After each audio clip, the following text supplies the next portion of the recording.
السلام علیکم۔ آپ تمام مسلمانوں سے میری گزارش ہے کہ آپ اپنا ایک ایک ڈاکومنٹ تیار رکھیے، کہیں ایسا نہ ہو کہ آپ کو یہ کہہ دیا جائے کہ آپ بھارت کے ناگرک ہی نہیں ہیں۔ اس ویڈیو کو پورا دیکھیے اور آگے بھی شیئر کیجیے۔ تو میری آپ لوگوں سے اپیل ہے کہ آپ لوگ اپنا ایک ایک کا برتھ سرٹیفکیٹ بنائیے۔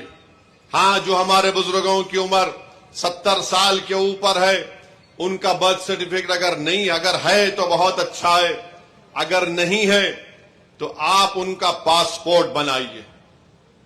آپ برتھ سرٹیفکیٹ اپنا بنائیے، اور اگر 10th کلاس کی مارک شیٹ ہے تو اس کو تیار رکھیے، اگر کاسٹ سرٹیفکیٹ ہے اس کو تیار رکھیے، اگر نہیں ہے تو بنوائیے، پاسپورٹ نہیں ہے تو بنوائیے، برتھ سرٹیفکیٹ نہیں ہے تو بنوائیے۔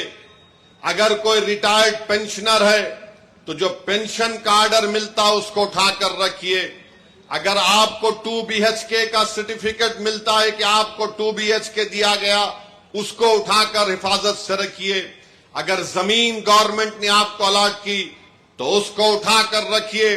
اگر آپ گورنمنٹ کے ملازم ہیں یا تھے، اس کا ID کارڈ اٹھا کر رکھیے، کیونکہ یاد رکھیے میری اس بات کو کہ اب جب انٹینسو ریویژن ہو رہا ہے تو الیکشن کمیشن نے جو ہدایتیں BLOs کو دی ہیں بہار میں، اس میں یہ کہا گیا کہ اگر الیاس صاحب کے گھر پر کوئی 3 مرتبہ BLO چلا جائے گا اور 3 مرتبہ کسی جائز وجہ سے الیاس صاحب اپنے گھر پر مقیم نہیں ہوں گے تو BLO اس کی اطلاع ERO کو اور AERO کو دے گا، اور یہ AERO اور ERO کو اختیار حاصل ہے کہ وہ 1955 کے سٹیزن شپ ایکٹ کے تحت ان تمام عہدیداروں کو اطلاع دینا کہ الیاس صاحب شاید بھارت کے ناگرک نہیں ہیں۔